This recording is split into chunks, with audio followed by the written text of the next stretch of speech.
We anticipate in the next 10 to 12 years approximately 8 to 6 million Hispanics coming into the United States and 41 million Asians. You have been the majority minority for 400 years in this country. You have been the number 2 population for 400 years. You're going to get kicked out of being number 2. You're going to go down and become number 4. Now, common sense, even a third grade education would tell you, if you didn't get anything when you were number 2,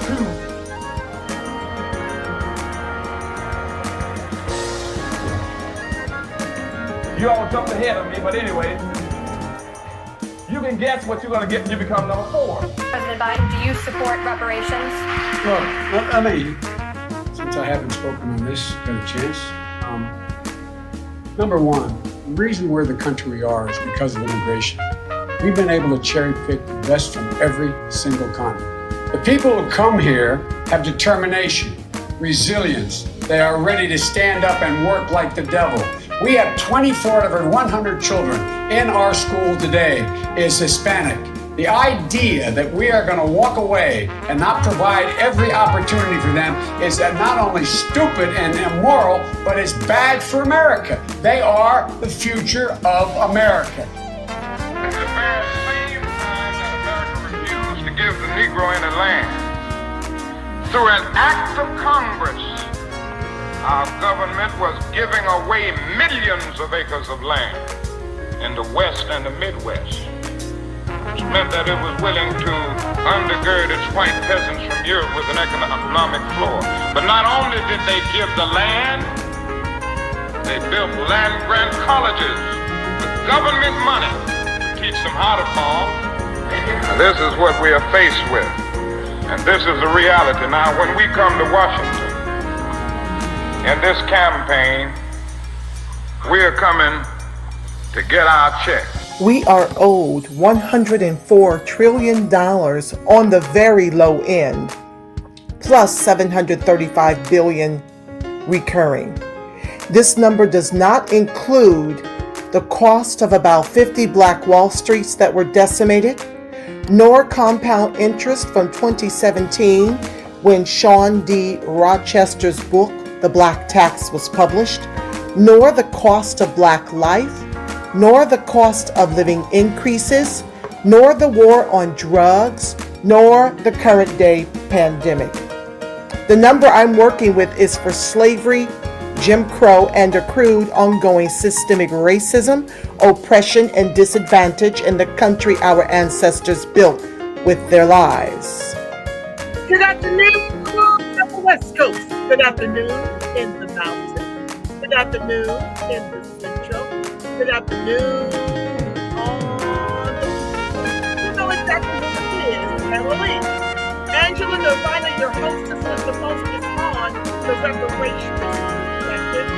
Bringing you those free and hot topics and making the case for reparations, making the case for weaponizing our vote, socializing our suffering. How y'all doing today on this lovely Saturday, family? It's so good to have you here. Shout out to Beth, one of the first in the queue. And to those of you who are watching from Racebook, welcome to the live.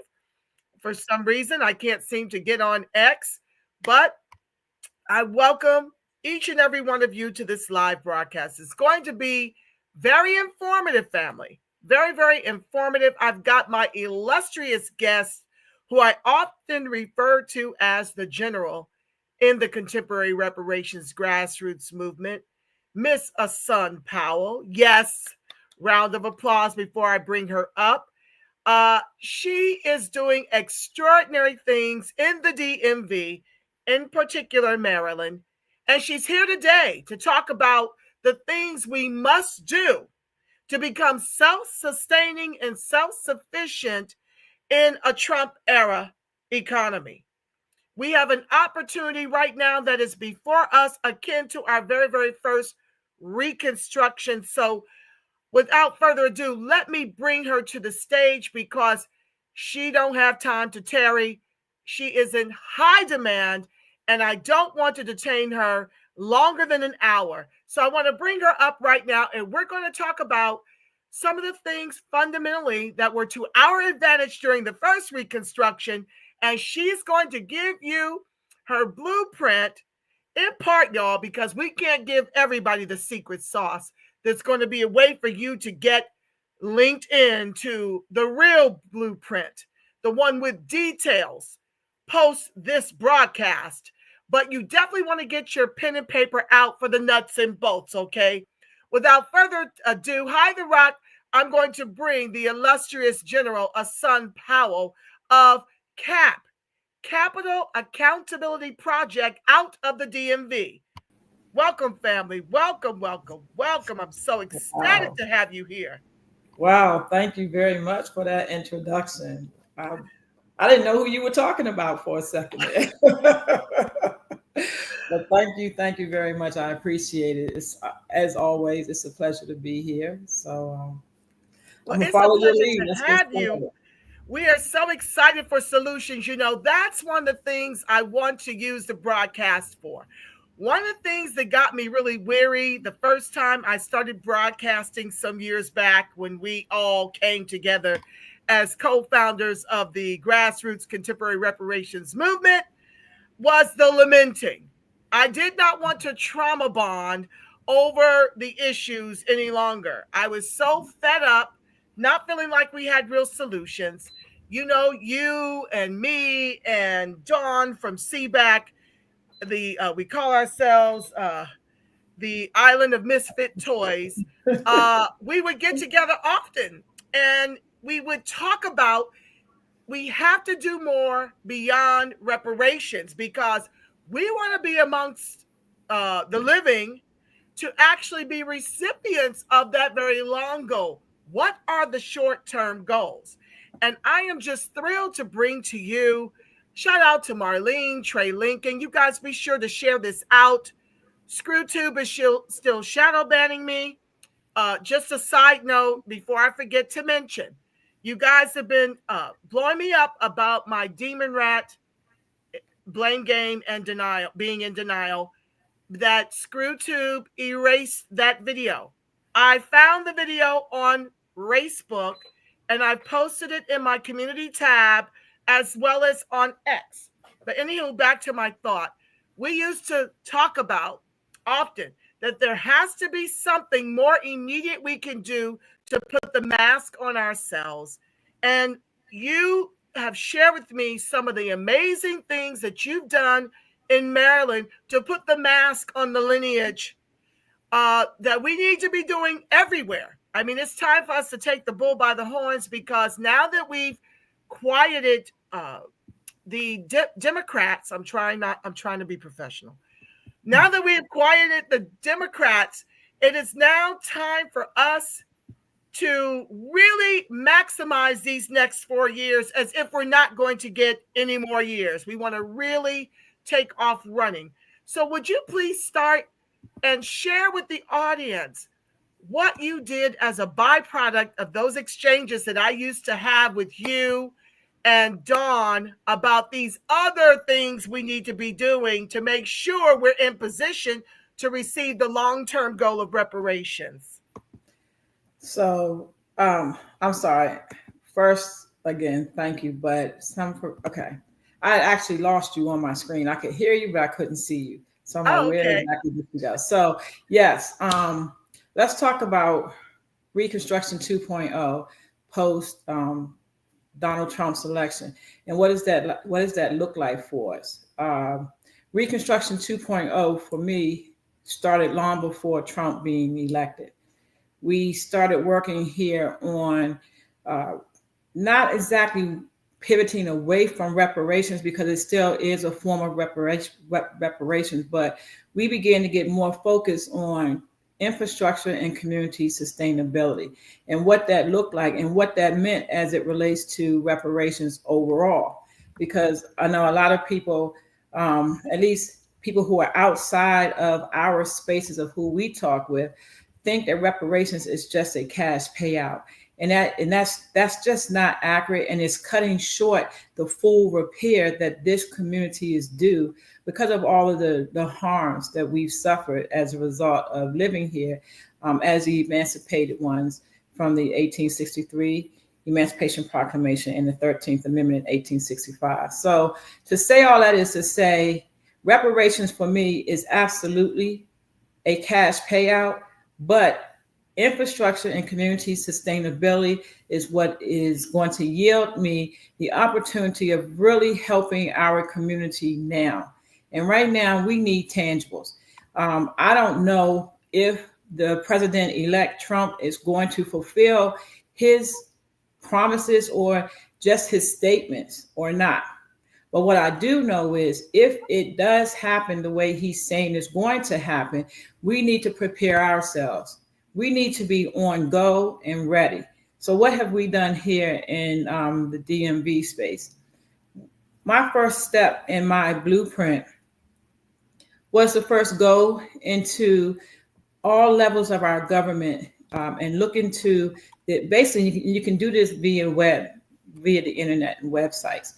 I went into my state governments, my county governments, and my local governments, and I looked specifically for their commissions. And once I started to identify the commissions, I started to read each description of them to figure out which one would best suit my goals as far as what repair looks like for my community relative to reparations.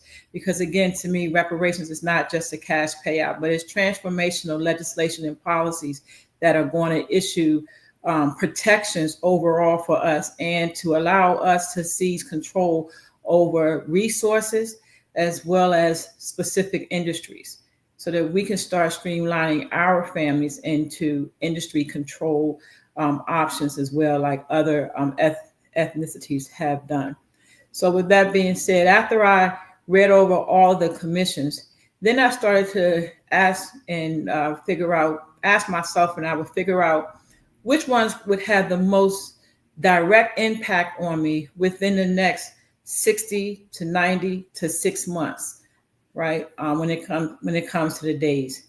So that helped me narrow down what commissions I was not going to take the time to pursue right now, because again, right now I'm looking for immediate relief, right? And so I want to do that versus the long-term fight. If I'm one that's focused on the immediate relief, it's going to only help out the long-term fight because we'll be accessing resources and controlling those resources to be able to funnel those resources over into the other organizations or people who are fighting for the reparative justice at the federal level as far as reparations goes. So yes. Can I ask a question on that note? Controlling the resources. Can you share with us in your experience how you share with me about how we're not really present on these commissions? Can you share the impact of not being present and how those funds are being diverted towards other groups and leaving us out? Could you share how that works? Absolutely. So what I found once I identified, and I think I only identified maybe 5 or 6 commissions that really would suit the needs for what I was seeking, which my primary focus was on either having the ability to allocate funds or to control land and or to control the issuance of permits relative to businesses. Because those are the things that I identified here in my area that were large barriers to us being able to establish ourselves in these businesses that we want. And so when I did that, what I found was, as I began to petition to be a commissioner for those slots, what I found was it was people there that were of our ethnicity, and of course the large majority of them were not. But what was more important that I found was that these commissioners, and in my particular area, the commissioners are not appointed and they are not paid positions. These are volunteer positions through your state, county, and city level, right? But these people these people got the money. They literally had the pot of money, as we say, the money that was still sitting on the table that we're fighting for as a whole for reparations. The money was still sitting there, and it's still sitting there in most of our states right now. And the people would get the money, And then they would allocate it out to organizations. And some of these organizations were not even nonprofits or actual legal entities. They were just groups of people that were advocating for various things. And once the 501c3 got the money for them, then the 501c3 would serve as a fiscal sponsor and essentially give it to all of these groups who essentially became their service providers. Now, the problem with it was what I found, at least here in my specific county where I live, there were quite a few of our churches and organizations that actually received money. But they didn't have the third step. They didn't have the service providers. They didn't have us. None of us were there to say, if you grant me XYZ, I will provide this service to our community.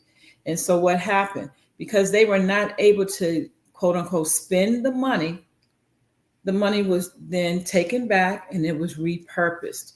Or it would go back into the full pool of money for the next fiscal year, and it would be reallocated to other organizations or service providers that had the ability to get the money out to the community. So what I found was, as I think about our transition come January 20th with President-elect Trump coming into power, I started to think about what we need to do as a community and how we should look at it. Now, some of us who may be still feeling some kind of way because you voted Democrat and you don't believe in what Trump is doing, or you believe whatever it is that you believe in. Others believe that Trump is going to, get rid of all the immigrants and life might be much, much better for us and so forth. For me personally, I really don't care about the speculations. I'm a person that stays focused on what the available resources and what track is opening up for me.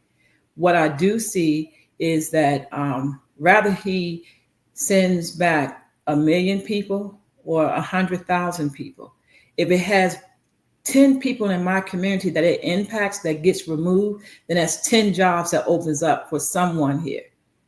That's what I see. And so with that, I started looking at my blueprint again when we're talking about infrastructure, and thought to myself, how do you get ahead of it now? What are the necessary steps you have to take?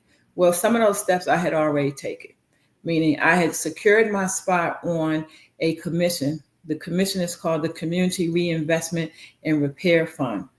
I had secured my spot on that one, and I secured my spot specifically for that one because it allows me, currently I sit on $6.1 million for the county that I live in, and it allows me as a commissioner to create the policies and the questions when it comes to the application for anyone that wants to apply for those funds. And I'm in a very blessed position to be able to apply based on what the state is telling us. The state is telling me that we have to apply this money to areas that were disproportionately impacted by the war on crime. By the war on drugs, I'm sorry. So, immediately my mind went to who is the large group. Now, will there be other people that get some of that funding? Yes, but the state specifically outlined that this money has to go to specific zip codes that were impacted by the war on drugs. So in my county, what did I do? I went in there and I pulled up all the zip codes. I did the necessary research and necessary work, took it to the county and the county executive and said, these are the zip codes that, where I can identify the impacted group. I took in consideration the migration of our group since the war on drugs began in 1970, what that migration looked like. Basically, I did all that work. And I did that work for one reason only. And that was because I wanted to ensure that I was able to get the money to that community. So that was my first positioning prior to the president-elect even being elected. And I did that again because I had a specific goal in mind, that I need to position myself with actual money. I didn't want to be at the door. I didn't want to meet with a commissioner and then try to establish a relationship to convince them. I wanted to be that person. That's infrastructure. That's me now being the gatekeeper of the money. Once I did that, I realized that a lot of funny stuff goes on behind the scenes, right? I realized that the legislation from the state that allows the counties to give this money out, once the county gets it, then the county rewrote the legislation to kind of benefit themselves and essentially not really help those targeted people. Well, that didn't go well because unfortunately for them and fortunately for my community, I was there. Right. And so we were able to change that all around and secure the interest of our group. From that step, then I thought about again the long-term sustainability when it comes to President Trump. And then I looked at, okay, now that we have this money, I truly don't have the service providers within my county to get this money to. So my next step was to go out and become more familiar with the grassroots people who were working within the communities that I had a specific interest in.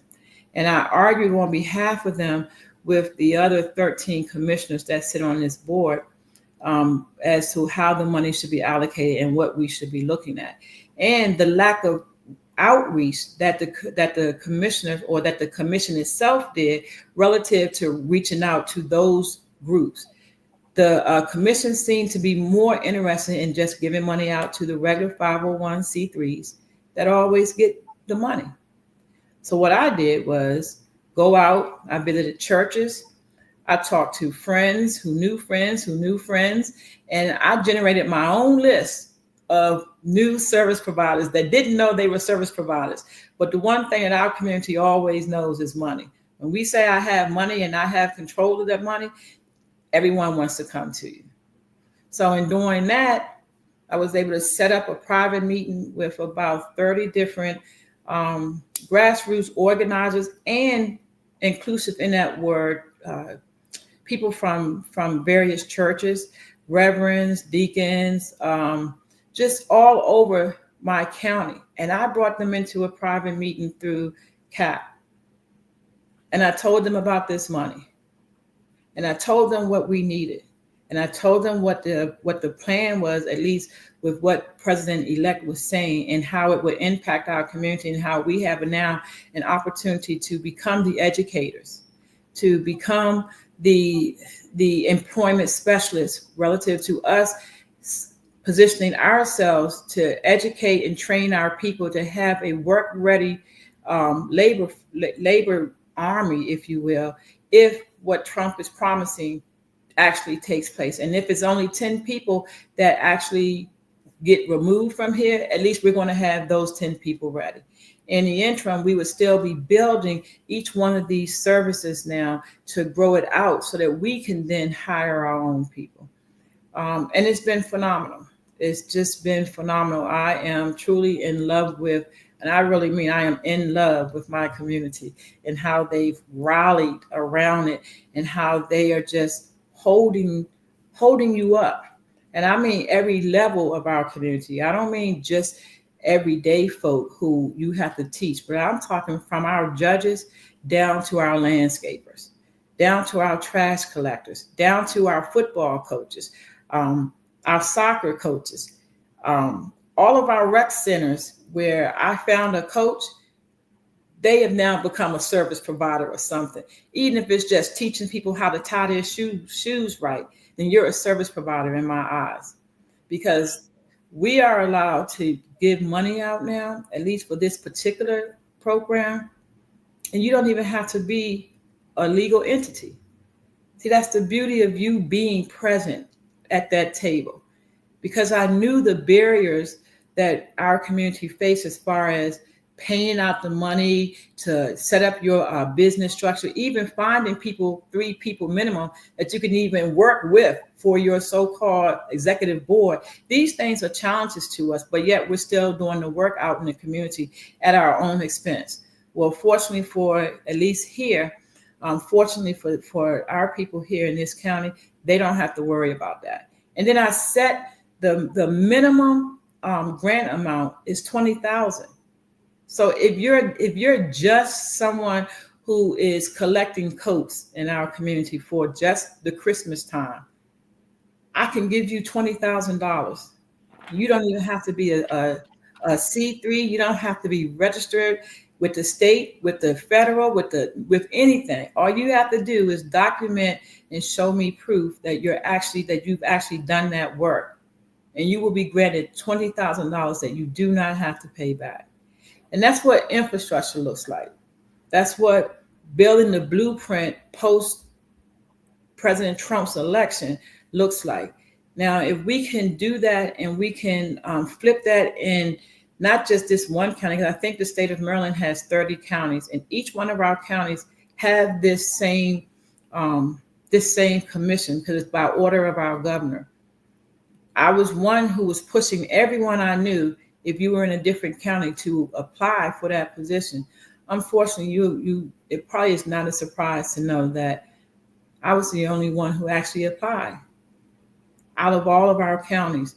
And imagine if we had others of us sitting on those same boards around this one state.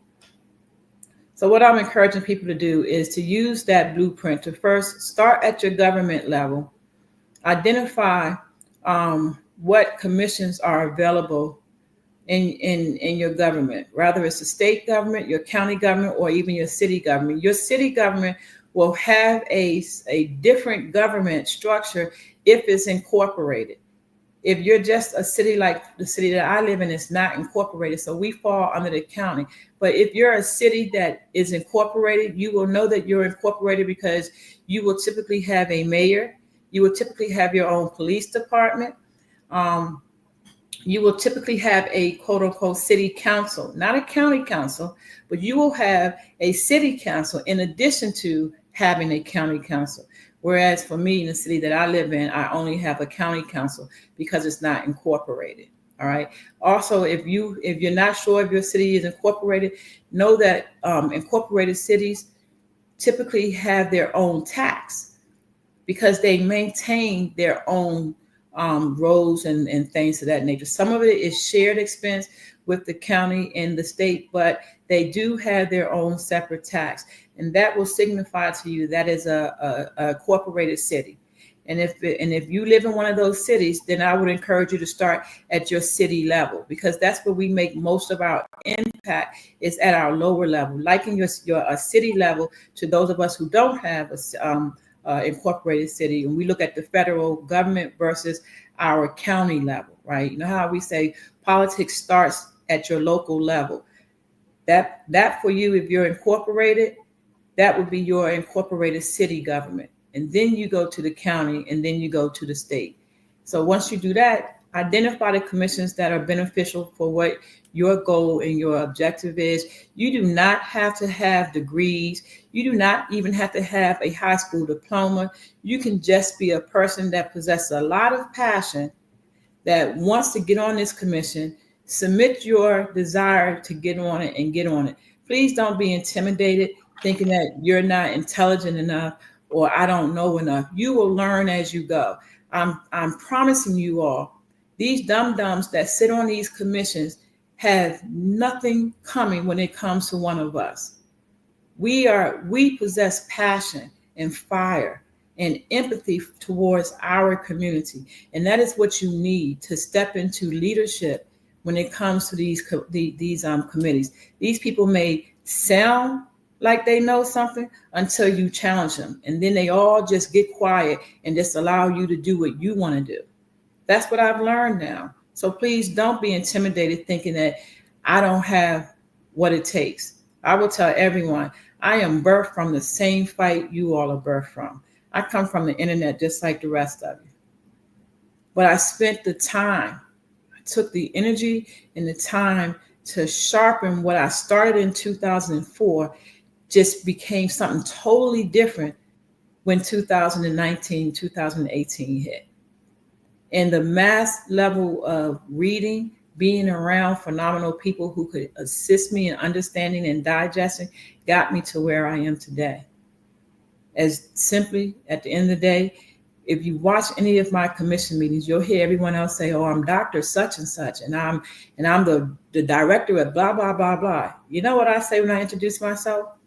I say, "My name is Ahsun Powell, and I'm simply a community advocate." Nothing else about my educational background or my position in my regular employment matters. What matters is that I'm here to advocate for my community, and I'm going to do it the best I can, good, bad, ugly, or indifferent. And as many mistakes as I may make, it simply means that I'm just learning. So please trust in yourself and know that these commissions is where we need to be, because that's where the money is that's on the table. And that's where we can build when it comes to all the things that Trump is talking about. If he dismantles the Department of Education, that's a win for us, because then we have the opportunity to go back to what our ancestors did in the past when we came out of enslavement, where we educated ourselves, where we were the educators and the protectors of what went into our children's minds and their hearts, right? We were the ones that installed that pride of their history of being enslaved. It was us. Now, we've allowed, since 1979, when the Department of Education was created, we've allowed these people to indoctrinate us as well as our children. But we have an opportunity now to change all that. We have an opportunity now to make this next 4 years either win for us or cause us to fall behind and lose. We have the opportunity to say we saw the track, we got on it, and we did something about it, or we'll sit back in 4 years and complain about why we were locked out yet again, why nothing changed for us. In my purview, we don't get to have that opportunity. I say what I did here again for my teachers, I looked up in the state of Maryland to see how many teachers retired in 2023 for my county. Then I looked to see how many teachers left the public school system to go to the private sector. Because what that told me was there's a market of educated, certified teachers out there that if I do things right, I'll be able to bring them in and they'll be able to assist me in providing whatever educational skills that are needed to make my people more employable. They'll be the ones that's delivering that. I don't have to learn any of that. All I have to do is learn how to foster good, wholesome relationships. So I hope that wasn't too much, too long. I don't want to keep going on, but that's what I've done here in the DMV region.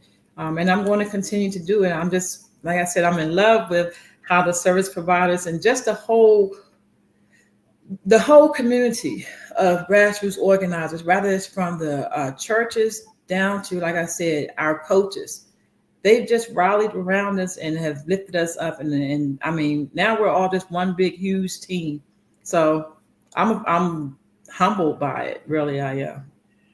Well, I am so ecstatic because you touched on a few things that are very reminiscent of how we became so successful during the first Reconstruction era. When we were in control of our education, we create genius that went on to create so much of our intellectual property that has been stolen. We became inventors, and I mean, just it goes back to our discussions, Ahsun, around who was actually enslaved and what remains in Africa. That we are of that ilk. That is what is in our DNA. We are the best of the best, because I'm not sure how many of you know that a lot of the people that they enslaved were the brilliant minds, the creators, the producers of Africa. That is what actually survived and came over here to build the wealthiest country in the world.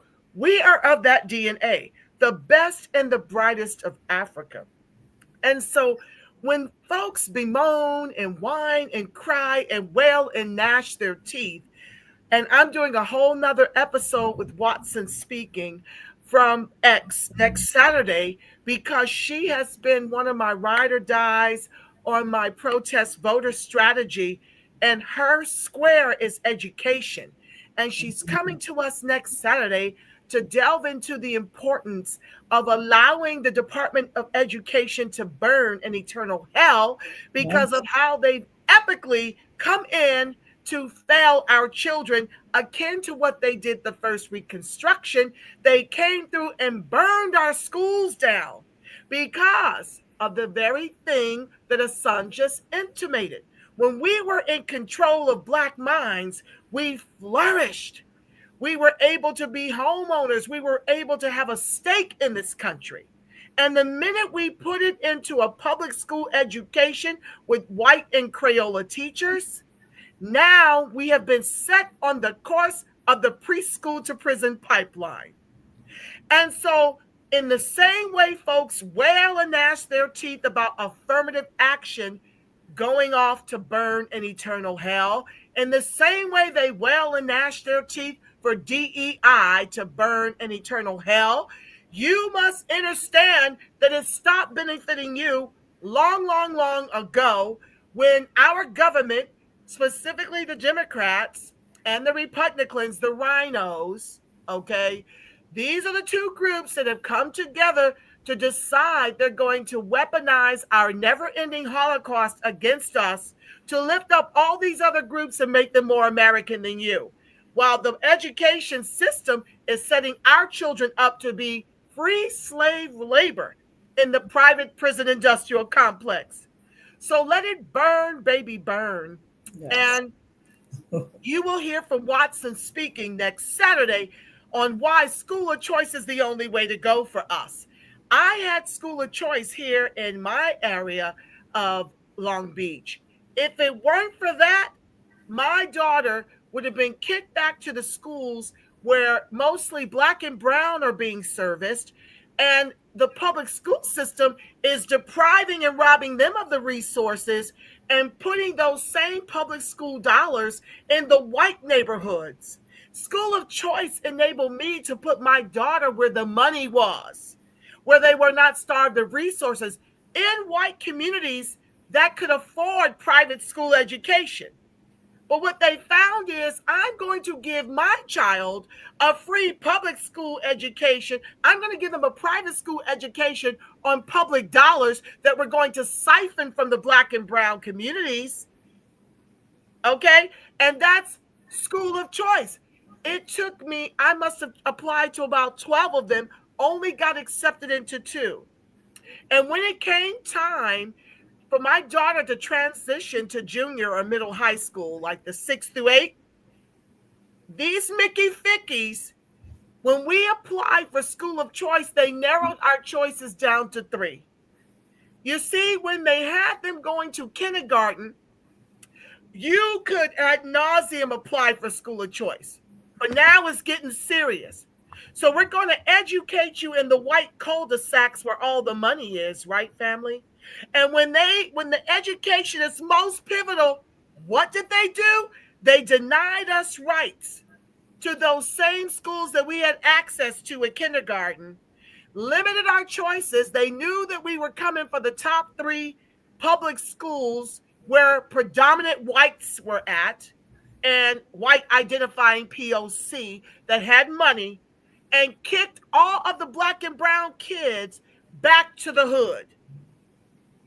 They were going to break the spirit of our children to raise their APIs once they educated them in a white public school environment with public school dollars, right? That was the intent. Now we want to kick them out, back to their communities, back to the hood, break their spirits to get the APIs up, and set our children on a public school path of excellence and success, while the Black, and what they have a lot of brown out here in California. So that's why I'm saying it, not to conflate the two, but to stress to you that the poor are being kicked back to the hood where most of the kids don't even know how to act. So what did the reparationist perspective do? I showed up to a neighborhood meeting at a neighborhood school where the superintendent was, since he was ignoring my emails. And you guys know my voice. You can hear my voice when I type. He could too. He knew when I opened my mouth, he had never laid eyes on me. Miss X, Y, and Z, Angela, I'm not going to tell y'all my surname. Some of you know, but that's not important here. Let me speak with you on the side. I had packed up my mom that had helped me. We were co-parenting and getting our kids to and from school. I had packed her up, my daughter up, and her daughter up. And I was the voice. And what did he do? Instead of putting us in our school of choice, which was 4 miles from my home, one of the #1 public schools, predominantly white, being funded with public school dollars, he shipped me and my daughter and my co-parent's daughter and her 20 miles from the house with no buses. You see how they make it hard for us, right? So from 6th to 8th grade, we had to, in order to take advantage of school of choice so that their spirits wouldn't be broken in the hood, we had to find a way while working to get our children to that school 20 miles away from home. And we co-parented and got it done. And then came the race for the best high schools, which we ran into the same challenge. But thankfully, there was a covering on us, and we were able to get them into the top high school in our city. So, yeah, we want these things to die because we want to be able to teach our own Black children, get them out of the clutches of these white and Crayola immigrants who are setting our children up for abject failure. Look at the ratios of the reading and the math in these demon radically ran cities, and you will see the epic failure on our children specifically as compared to white kids who get a private school education because they can afford to, because they've got our reparations, our taxes, and our Social Security, and a bunch of people that look like us undermining us. The boule undermining us. The ones that come out of the HBCUs, the melanated immigrants that love flat Blackness. I'm not going to belabor. I just wanted you to share. I looked high and low for a short video to share about Reconstruction. Before I let you go, well, I'd like to try to get through some of the comments. Angela, let's not worry about the Browns since they are against us. Let them hold their own. I get it, family. I'm just saying in California, it's mostly brown. We've been legislated out of the state down from 17 to 3%. And so, yeah, I'm talking brown because of just semantics of where I stay. Go ahead. Let me just say, when it comes to our educational system, this is not just about basic education. And when it comes to this next 4 years, regardless of what Trump does or does not do when it comes to the Department of Education, this gives us an opportunity, period, as a community to take hold of our future for our next generations to come. That's what this is all about. What this is all about is us saying to ourselves, whatever money comes down from the federal government to the state and then to your counties, whatever it may be, we need to be at the table. Part of our reparations is still sitting on the table. What you've seen over the past 16 years is all the money that they say that they don't have for us, we've seen them give it out to everyone else. So that's our reality. The money is there. Now, what are we going to do?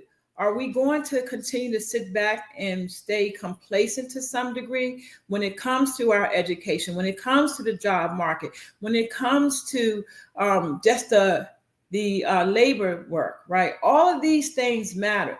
We have an opportunity, each one of us, and let's take this down to your city.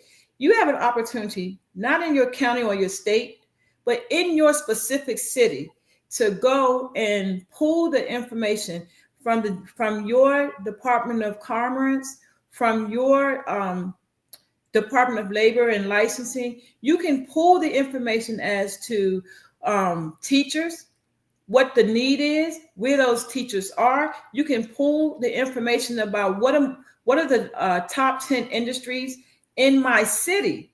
What are the top 10 employers in my city?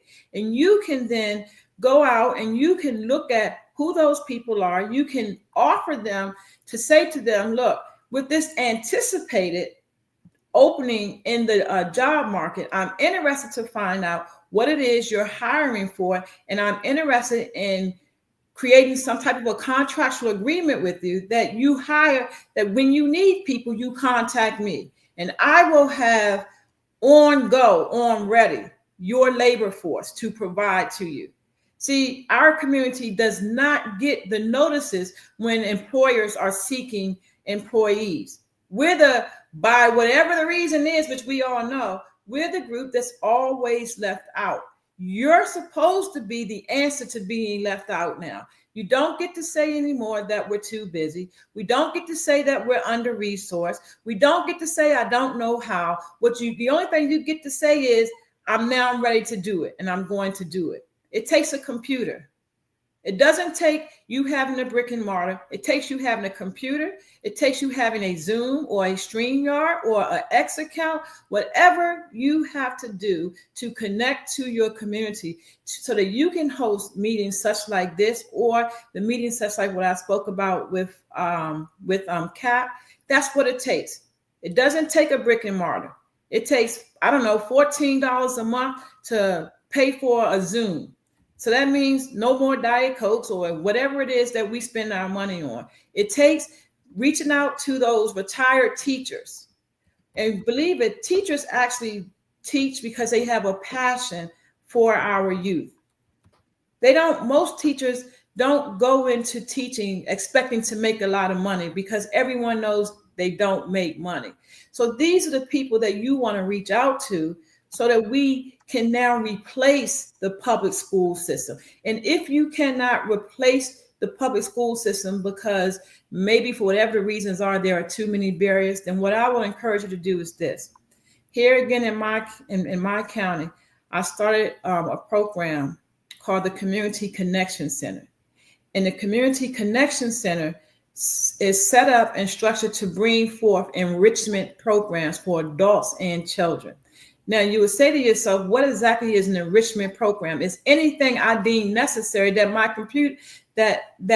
community has been deprived of, whatever it may be. If I need to teach them Spanish, then I'm going to hire a Spanish teacher to teach them. And I'm going to get the money from the government to pay for it. If I need to teach them how to, let's say, strengthen them with their work ethics as far as customer service goes. If you see that there's a deprivation of customer service skills within our community, then the government will pay you to teach that. And you don't even have to be the teacher. Your job is to go out and find someone who's already doing it. Your job is to secure the money. You know, that money that was left on the table that commissioner has, or that you have as a commissioner? Yeah, that's the money that you're supposed to be now going out and getting. And so every issue that we have within our community requires the community's action. It requires us to wake up every day and think about, what is my infrastructure within my community? Where is the hole? What do I need to do? What can I do to help tighten up the infrastructure and the community sustainability in my community? We have the opportunity now to seize industry control over multiple industries, not just one. Multiple industries are going to become available to us. Rather it's in policing, rather it's in ICE, rather it's in landscaping, rather it's in IT, whatever it may be, the option is now before you. And the question is, are we as a community going to stop talking and get serious, put our feet to the ground, come out of our homes, from behind our computers, and go into the churches and ask the pastors, what are you all doing? How can I help? Who is the community outreach person? Build your list. Build your Reconstruction 2.0 list. Title it Reconstruction 2.0, Black America post President Trump-elect. And start building your list. Identify who are the top employers in your city. It's just a Google search, family. It's just a Google search. Identify what are the top jobs in your community, not even your state, just work in just your little neighborhood area. You will be amazed to find out what's out there, right? This is how we start, and make sure that you get on a commission.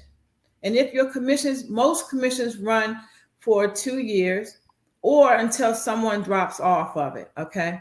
If someone drops off of it, you can slide right into it. The point is that the commissions are there. In my specific state and county, they are begging people to get on these commissions because there's not enough people there. Now, imagine, since they're begging everyone, imagine if we just got on it with our limited knowledge and then we just started doing work for our community. That's all it takes. The money is there. You don't have to try to lobby to your county executive or your state delegate. Get on the commissions, and they are required to report to you because you're the commissioner. So they take your commission advice as to what the next action plan is.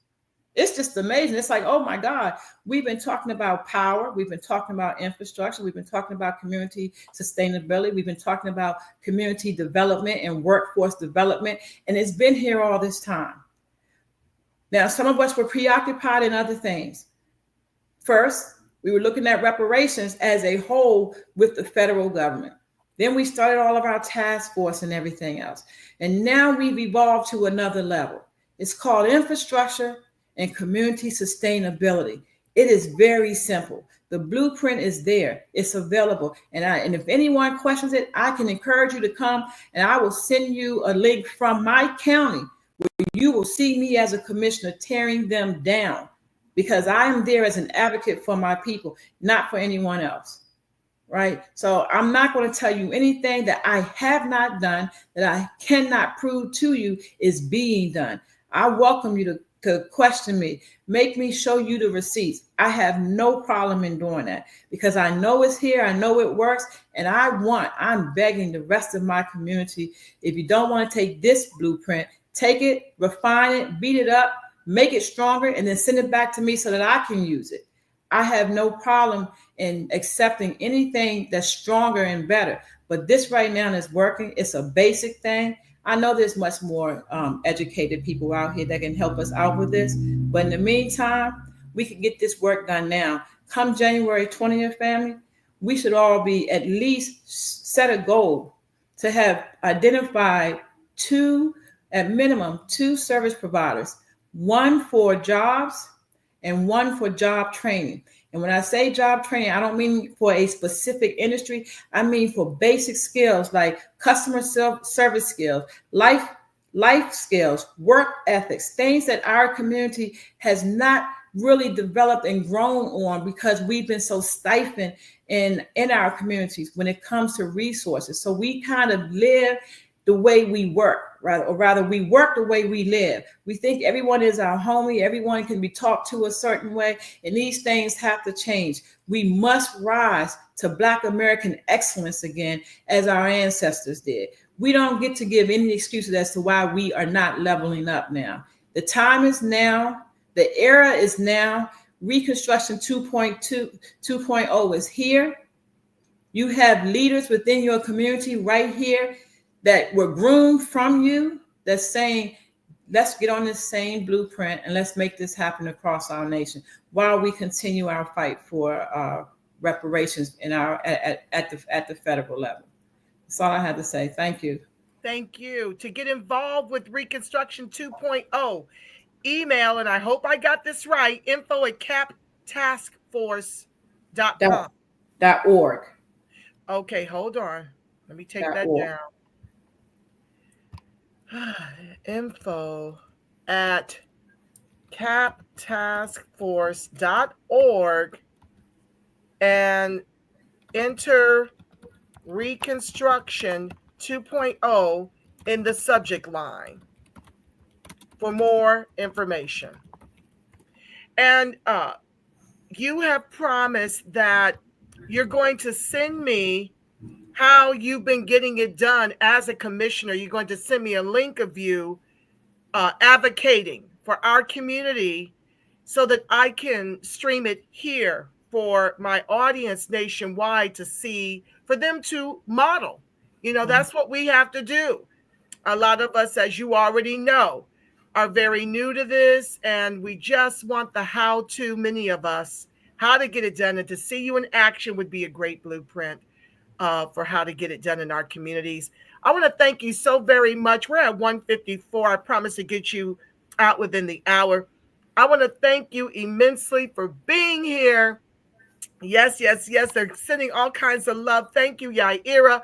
I thank you so much for being here and just for imparting your infinite wisdom. And thank you for showing us how to repair ourselves, akin to the ancestors who benefited greatly from the first Reconstruction that is yet to be complete. It is up to us, family, to take the reins in our own hands and make it happen for our own people. We cannot simply die on the vine waiting for reparations. That's a long game. What Ahsun has presented to us here is the short game. And like I said, this is not about giving away the secret sauce behind becoming commissioners and service providers in this broadcast, but you now know how to reach her to get more information on how to do this for your own communities, okay? Thank you again, Ahsun. You make it a blessed rest of your day.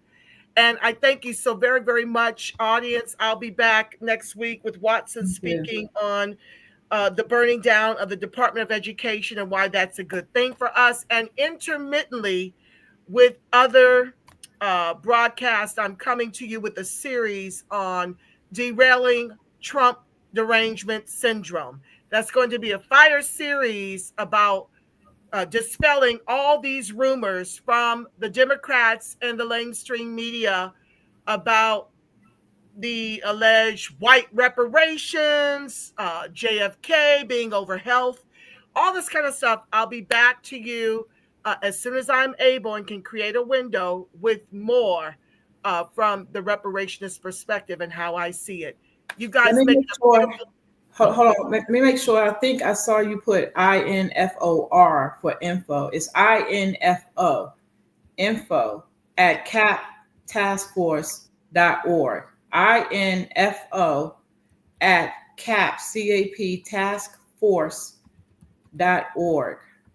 All right. There's no R in the info.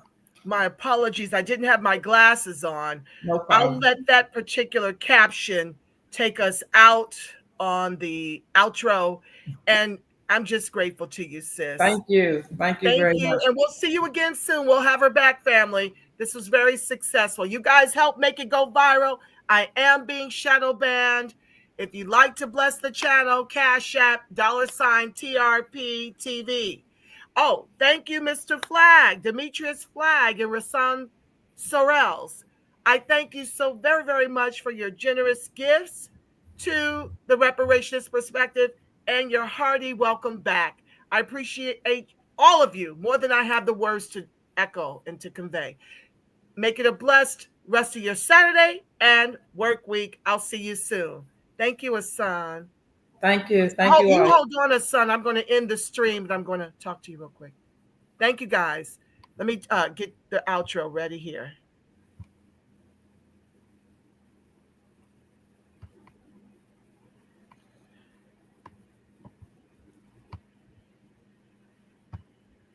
Oh, the light of God surrounds us. The love of God enfolds us. The power of God protects us. And the presence of God watches over us. Why is that, family? Because you are the face of God, the voice of God, the body temple of the Spirit of the living God. Let's make it happen, family. No more excuses. Let's come from lying and computers and really be about that Negro freedom independent of the advancement of his life out there. Let's make it happen, family. Stand by, Ahsun.